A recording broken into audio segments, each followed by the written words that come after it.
Prezados colegas da Justiça Eleitoral, chegamos à terceira aula do nosso curso de Introdução à Teoria da Constituição. E hoje vamos buscar responder a seguinte pergunta: quando é que surgiram as Constituições? Qual é a origem das Constituições?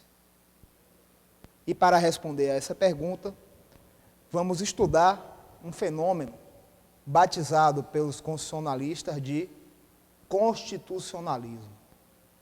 O fenômeno referente à origem e à evolução das Constituições. Mas vamos lá. Quando surgiram as Constituições? Tenho certeza que os senhores já devem ter ouvido essa pergunta, bem como a resposta mais comum a esta pergunta, a de que a primeira Constituição do mundo foi a Constituição dos Estados Unidos da América, de 1787.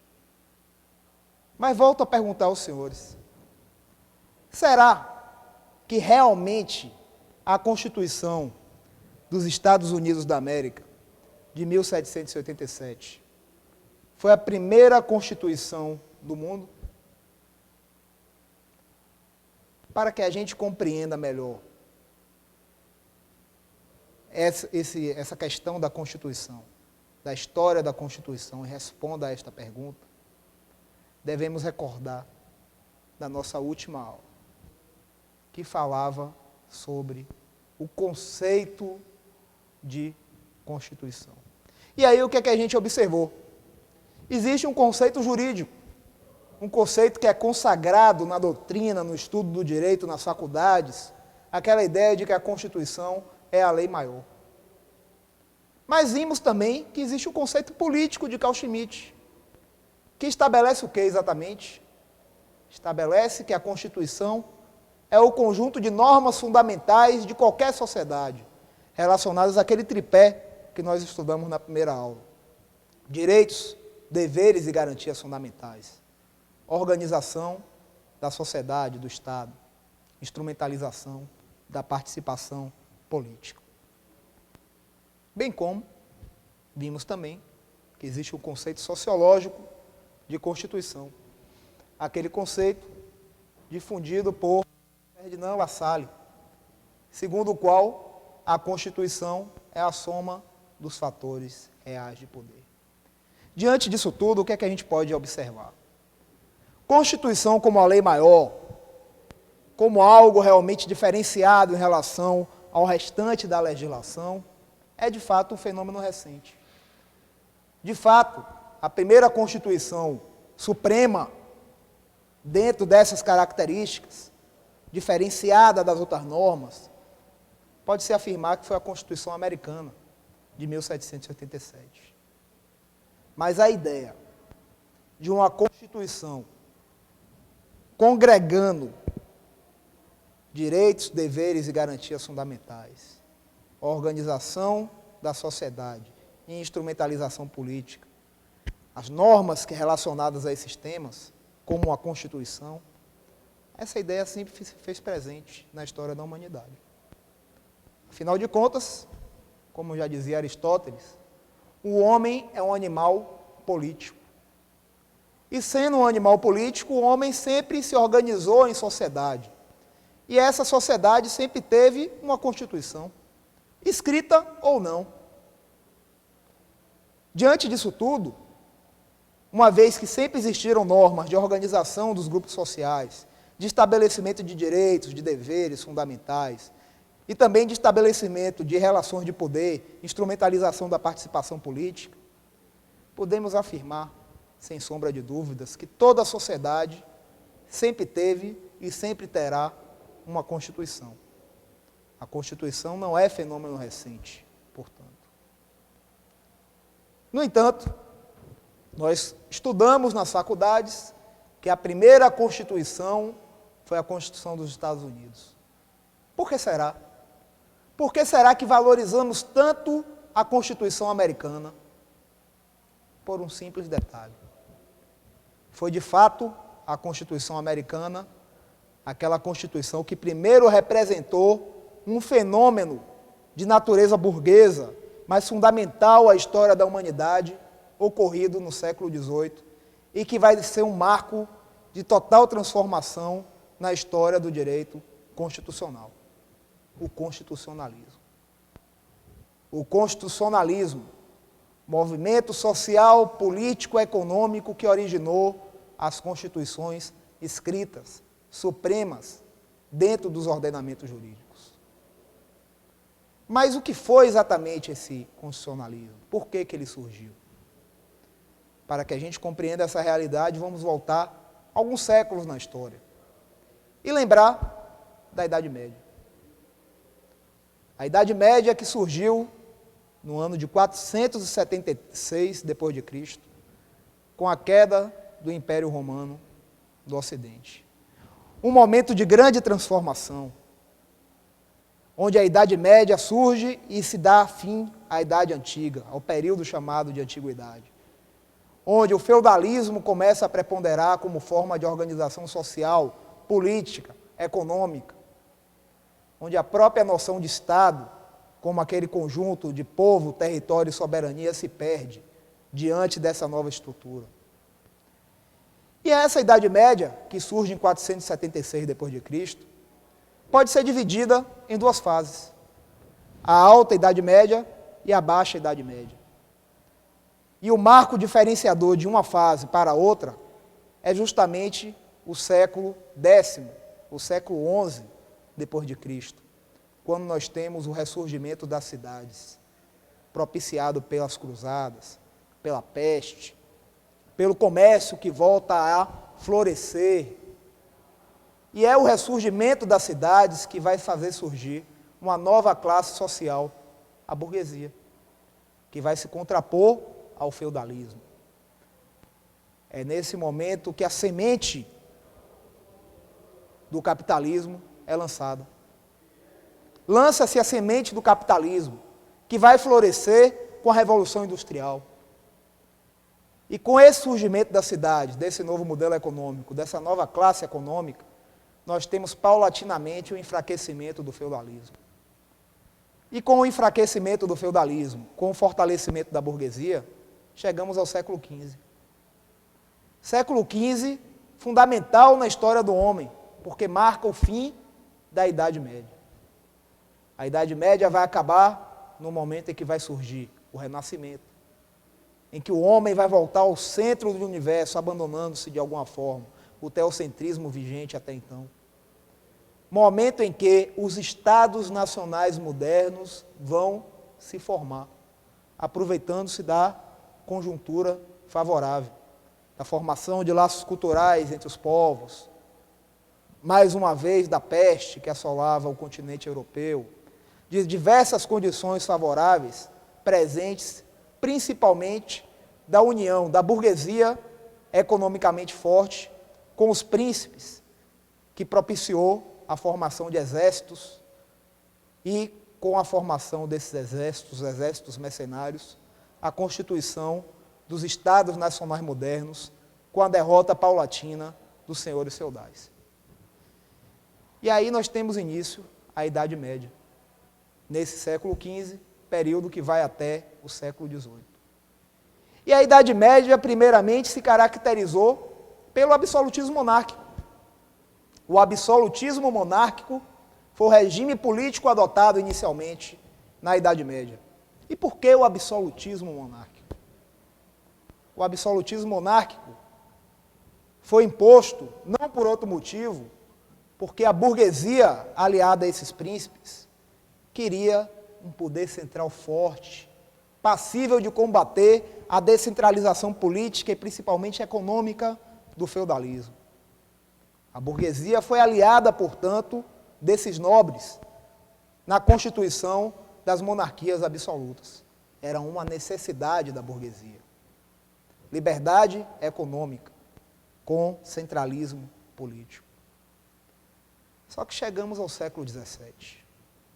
Na Inglaterra, e é no século XVII que James Watt, vai difundir a máquina a vapor. E com a máquina a vapor, temos a Revolução Industrial. E com a Revolução Industrial, a libertação da burguesia. Porque a burguesia percebe que a nobreza, que o rei, que foi tão importante para se combater o feudalismo, já não é mais necessário. Não é necessário por quê? Porque o feudalismo está nocauteado.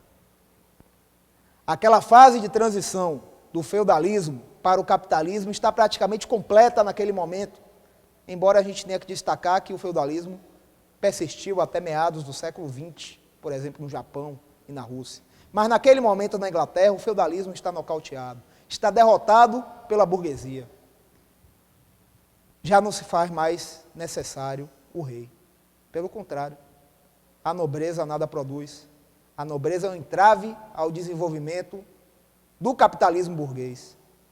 E aí nós temos na Inglaterra as revoluções burguesas.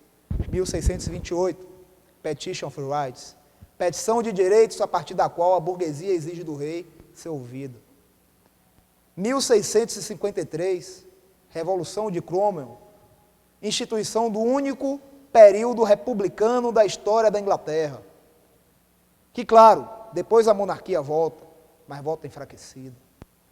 1679, Habeas Corpus Act, lei do habeas corpus, ninguém mais pode ser preso sem justo motivo, garantia fundamental da liberdade.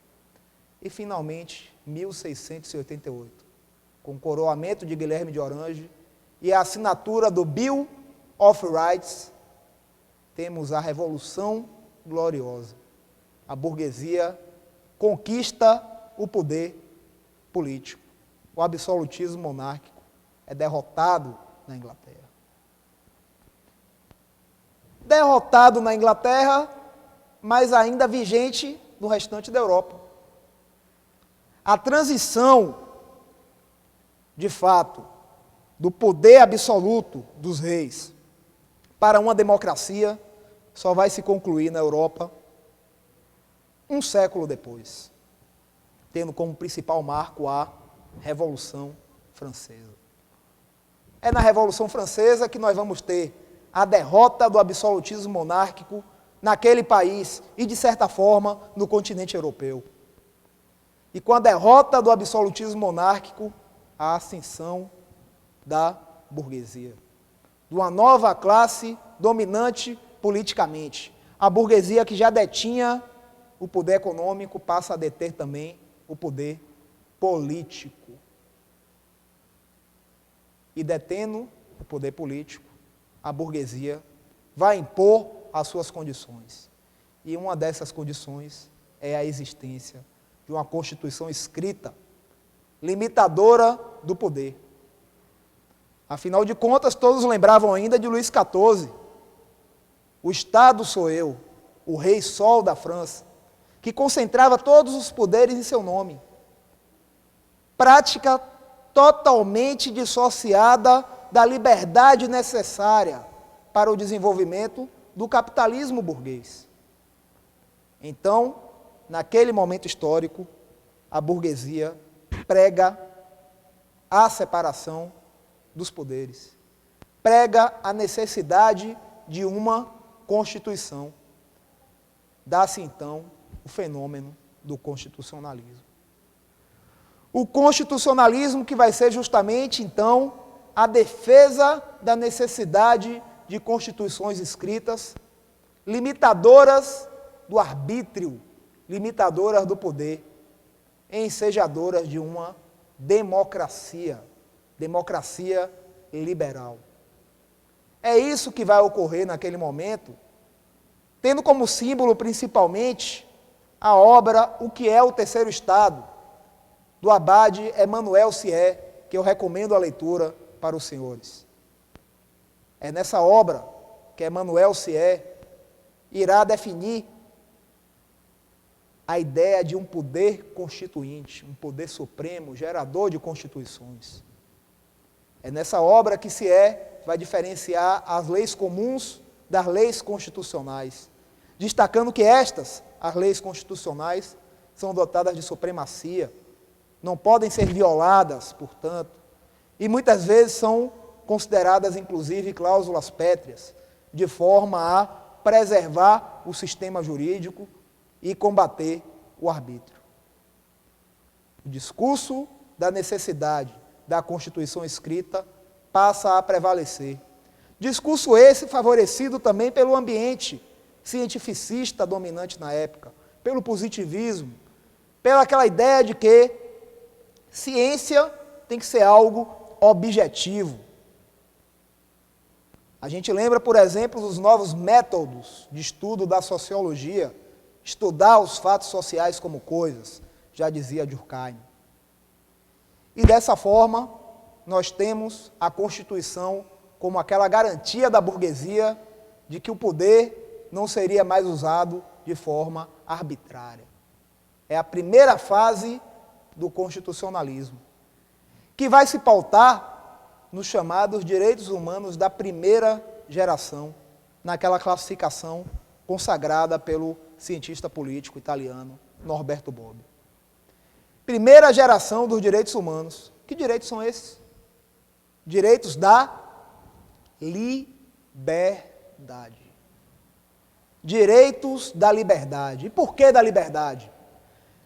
Porque, de acordo com os direitos humanos da primeira geração, o Estado não pode intervir nas relações econômicas e sociais. O Estado, como já dizia John Locke, é um mal necessário, porém, mal necessário garantidor da liberdade e da segurança pública. Essa é a função do Estado. Garantir a segurança pública e preservar a liberdade. Nada mais do que isso. A ideia de um Estado promotor de políticas públicas não está relacionada com esse tempo. Os direitos humanos da primeira geração nada mais são, na verdade, do que direitos de proteção do cidadão contra a ação do Estado. O cidadão passa a ter o direito de exigir do Estado omissões. Estado, não se intrometa na minha vida. Preserve a minha liberdade. Exerça apenas a segurança pública. Esse é o seu dever. Essa é a primeira geração dos direitos humanos. Esta é a primeira fase do constitucionalismo.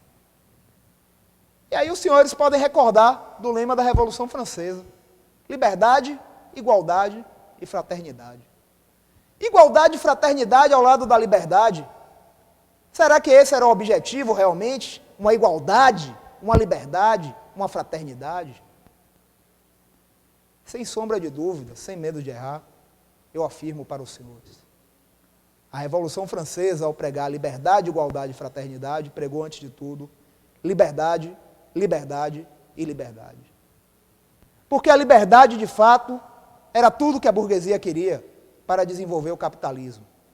Já a igualdade era política, formal. Não existia a igualdade material que Aristóteles consagrou na antiguidade, o tratamento desigual aos desiguais, na medida da desigualdade. Não era esta a concepção. A concepção era o tratamento igual para todos. E olhe lá. E a fraternidade, senhores? Que fraternidade era essa? Era a fraternidade consagrada na obra A Riqueza das Nações, do escritor inglês, economista inglês, Adam Smith, que tinha mais ou menos a seguinte concepção: você quer fazer com que a sua sociedade progrida? Seja egoísta, seja individualista, porque se você for individualista, se você for egoísta, você vai buscar o seu desenvolvimento, e a partir do momento em que você desenvolver os seus potenciais, você vai estar contribuindo para a sociedade. A melhor forma de ser solidário é ser egoísta. Esse era o pensamento de Adam Smith. Era essa a ideia que preponderou na primeira fase do constitucionalismo, logo após a Revolução Francesa.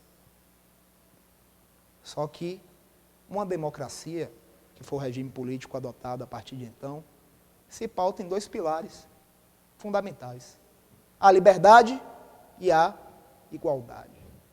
Igualdade, que eu já destaquei, era meramente formal. Liberdade, que era exacerbada. Liberdade e igualdade Valores fundamentais da democracia que convivem numa balança. Quanto maior a liberdade, menor a igualdade. Quanto maior a igualdade, menor a liberdade. É necessário um equilíbrio. E naquele momento, não havia equilíbrio. O que havia era o que exatamente? Um excesso de liberdade. E a Revolução Industrial possibilitou uma exploração cada vez maior do homem pelo homem. Jornadas de sol a sol, depois com a luz elétrica, até depois do sol. Trabalho infantil, trabalho de mulheres em situação degradante.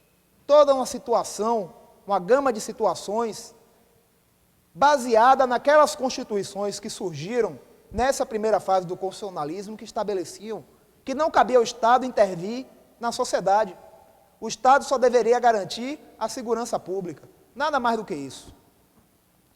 E esse Estado omisso era a base da exploração, da desigualdade gerada pelo laissez-faire, laissez-passer.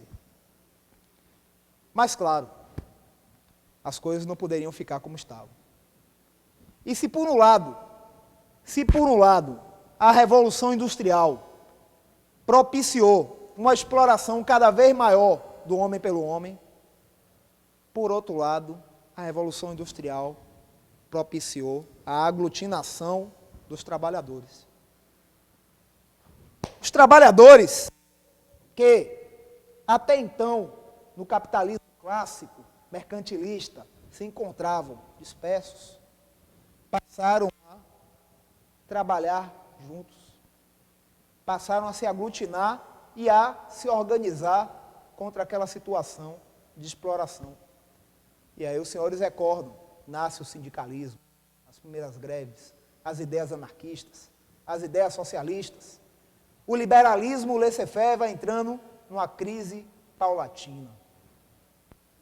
Depois, já no século XX, Primeira Guerra Mundial, Revolução Russa, em 1917, crise de 29. E com a grande crise da Bolsa de Nova York de 1929, temos a falência do modelo liberal da sociedade. Aquele modelo que foi instituído principalmente após a Revolução Francesa, com a ascensão da burguesia ao poder político, com a decapitação de Luís XVI e de Maria Antonieta. E aí, com a crise de 29, vamos ter uma contestação da própria democracia. A própria democracia passa a ser contestada.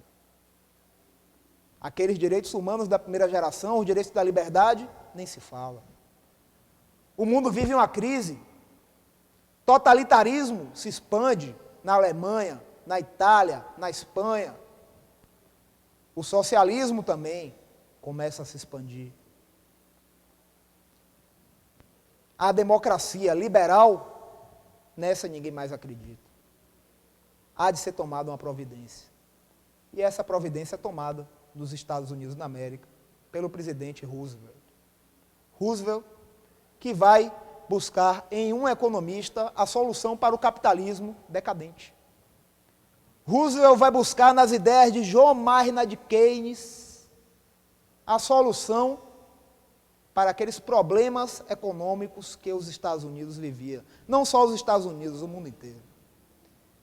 Keynes vai destacar a necessidade do Estado intervir na economia.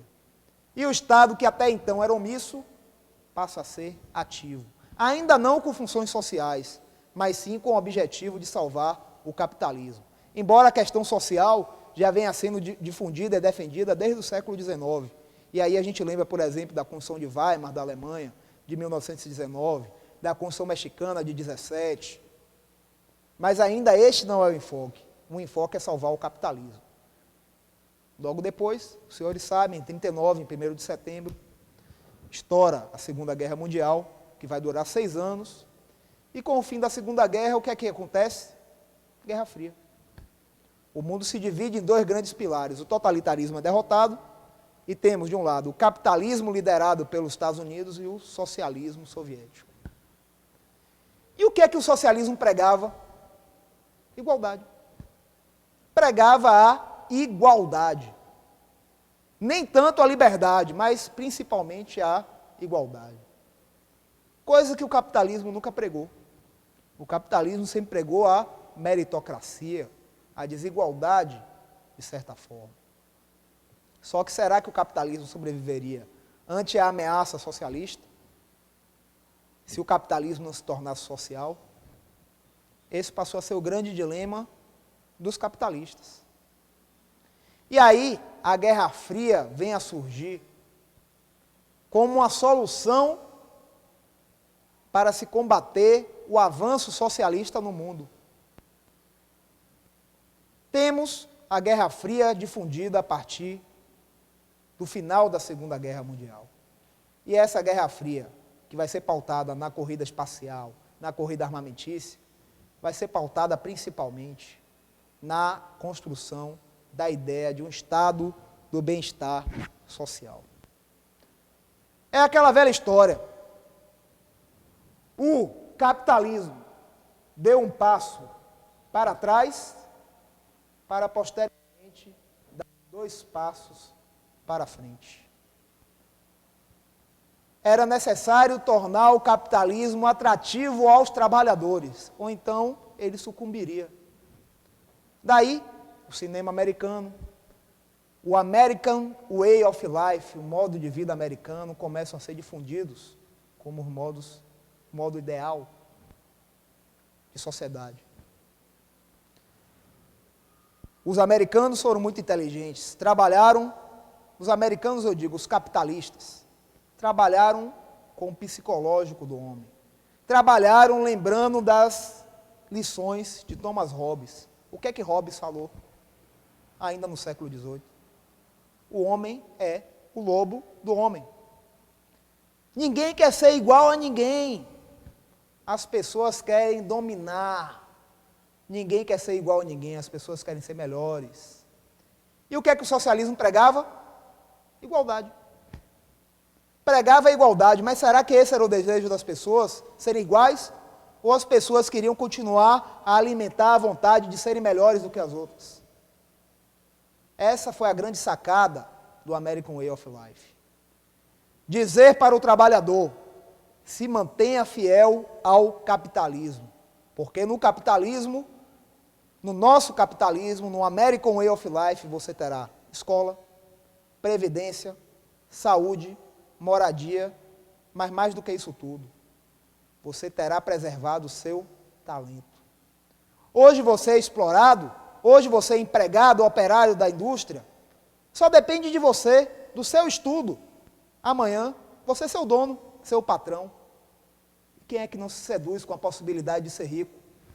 Quem é que não se seduz? Quem é que nunca imaginou ganhar na loteria? Será que no socialismo isso aconteceria? De fato que não aconteceria. O que é que La Salle falou sobre os fatores reais de poder? O povo é o maior de todos os fatores reais de poder. O único problema é que ele é desorganizado. Se o povo se organizasse, fizesse uma revolução socialista, essa revolução ocorreria, sem dúvida. Esse era o grande temor do capitalismo. Vamos fazer o que então? Trabalhar o individualismo humano, que é característico do ser humano, desmobilizando as pessoas. E, ao mesmo tempo, propiciando corrida espacial, corrida armamentícia. Então, o direito constitucional se transforma nesse momento, em virtude dos interesses capitalistas. E aquela fase da liberdade é substituída por uma nova fase, a fase da igualdade, dos direitos humanos da segunda geração. A segunda fase do constitucionalismo. E que fase é essa? É aquela fase em que o Estado passa a promover políticas públicas. O Estado deixa de ser meramente o defensor da segurança. O Estado passa a ser realizador de políticas públicas, do bem-estar social. É a segunda fase, a fase da igualdade. Os direitos humanos deixam de ser direitos subjetivos públicos de exigência de omissões do Estado. Passa a ser de exigência de ações positivas do Estado. O direito nunca mais vai ser o mesmo. As constituições não vão ser mais as mesmas, não vão ser mais sintéticas, vão ser constituições analíticas, realizadoras de projetos sociais. O grande problema é que, com o tempo, a Guerra Fria foi surtindo resultados positivos para os capitalistas e a União Soviética deixa de existir. O Muro de Berlim cai e, com ele, cai a dialética capitalismo e socialismo. E o que é que a gente vive hoje? Uma crise, novamente, do Estado, da democracia, gerada pela globalização, pelo fim da dialética capitalismo-socialismo. O capitalismo hoje joga sozinho, o neoliberalismo é a maior prova disso. Vivemos, portanto, um momento que muitos chamam de pós-moderno, onde o futuro da sociedade é uma grande interrogação, o futuro da própria democracia. Antes disso, entretanto, é importante frisar que vivemos também uma terceira fase do constitucionalismo, a partir da concepção de que as futuras gerações têm que ser preservadas. Daí porque os direitos humanos da terceira geração são os direitos da fraternidade, proteção ao meio ambiente, por exemplo. A partir dos anos 70 do século XX, essa noção começa a ser mais difundida. É a terceira fase do constitucionalismo, que é a fase que, de certa forma, estamos vivendo. Embora com tantas contradições, está aí o Pacto de Quioto, que os Estados Unidos não assinaram, de proteção ao meio ambiente, com a proibição de emissão de gases poluentes. Há uma grande contradição, porque, de fato, aquela liberdade da primeira fase do constitucionalismo é a que ainda termina prevalecendo, o individualismo de Adam Smith. De qualquer forma, essas são as três principais fases do constitucionalismo. A primeira da liberdade, do laissez-faire, a segunda da igualdade, do Estado social e agora essa terceira da fraternidade. É importante se destacar, no entanto, que na doutrina é possível encontrarmos outras fases, outras gerações de direitos. Quarta geração, quinta geração, direitos da informação, direitos gerais, não é? De todos, coletivos, várias classificações. Mas de tudo isso, o mais importante é a seguinte lição: nenhuma geração de direitos humanos é mais importante do que outra. Todas são complementares. A Constituição se transformou porque a sociedade se transformou. A sociedade evoluiu. Não vamos permitir que haja um retrocesso.